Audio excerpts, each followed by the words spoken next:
क्या आप भी शेयर मार्केट में इन्वेस्ट करना चाहते हैं पर आपका डीमैट अकाउंट नहीं है, आज तक आपने शेयर मार्केट में इन्वेस्ट ही नहीं किया है, तो आप एक शुरुआत एनपीएस से ज़रूर कर सकते हैं। NPS national pension scheme.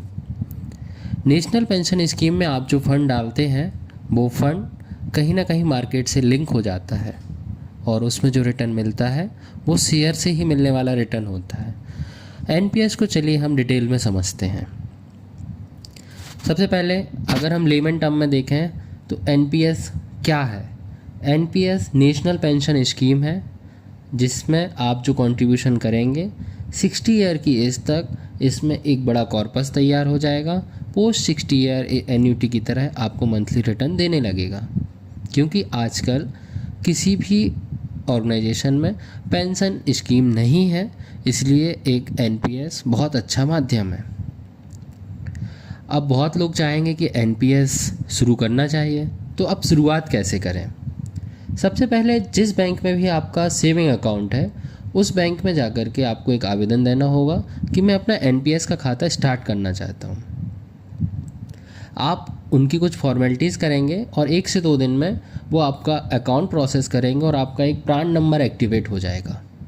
PRAN number identification number होता है एनपीएस का, जिसके थ्रू आपकी आइडेंटिटी की जाती है।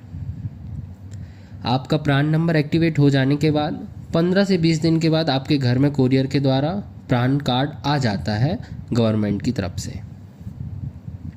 प्रान नंबर एक्टिवेट होने के बाद ही आप अपने फ़ोन में एनपीएस की एक ऐप इंस्टॉल करें, जो ऐप का इंटरफेस इस तरह से है। ऐप इंस्टॉल करने के बाद आप अपना पासवर्ड क्रिएट करें। अपने ओटीपी के थ्रू आप पासवर्ड क्रिएट करेंगे और ऐप में लॉगिन करें। लॉगिन करने के बाद सबसे पहले आपको करना है असेट एलोकेशन। तो आपने जो थंबनेल देखा है 65% का रिटर्न, उसके लिए आपको एलोकेशन बहुत ध्यान से करना होगा। एलोकेशन में आपको अपना 75% इक्विटी में रखना है एंड 25% आपको डिवेंचर्स एंड बॉन्ड्स में रखना है। एलोकेशन हो जाने के बाद आपको इनिशियल कंट्रीब्यूशन में जाना है और आपको 50,000 का एक इनिशियल अमाउंट इसमें कंट्रीब्यूट करना है। आप इसको 500 से भी कर सकते हैं, पर 50,000 मैंने किया, मैं हर साल करता हूँ इसलिए आपको बता रहा हूँ, उसकी भी एक वजह है।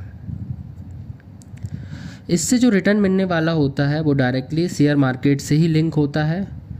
अगर आप मेरा एनपीएस का अकाउंट्स चेक करेंगे तो मुझे उसमें पिछले 1 साल में 35% से रिटर्न मिला है। अब मैं आपको बता रहा हूँ 35%, पर मैंने थंबनेल में डाला है 65%। कैसे, चलिए समझते हैं।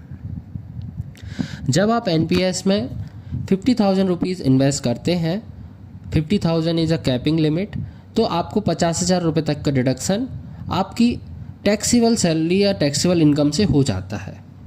तो आपको उस 50,000 पे 30% के रेट से अब टैक्स नहीं देना पड़ता है।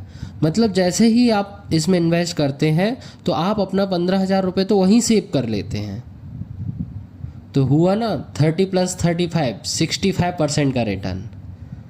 तो अगर आपका एनपीएस नहीं है तो आप आज ही स्टार्ट करें और आप मुझे ज़रूर थैंक्स बोलेंगे एट द एज ऑफ 60, क्योंकि ये बहुत अच्छा रिटर्न के साथ साथ एक पेंशन प्लान है जो फ्यूचर सिक्योर कर रहा है।